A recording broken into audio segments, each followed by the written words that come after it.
Azərbaycan teatr sənəti zəngin tarixi yol keçmiş və qədim ənənələrə malikdir. Xalq arasında müxtəlif meydan kukla, bayram tamaşaları geniş yayılmışdır.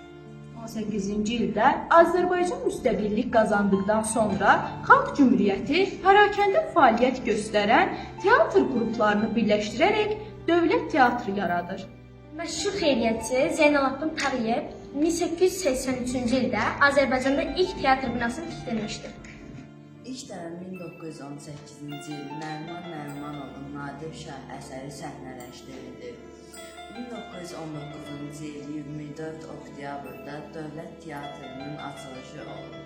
Prezident İlham Əliyevin 2010-cu il 1 mart tarixli ilə sərəncamı ilə hər il 10 mart Milli Teatr Günü kimi qeyd olunur.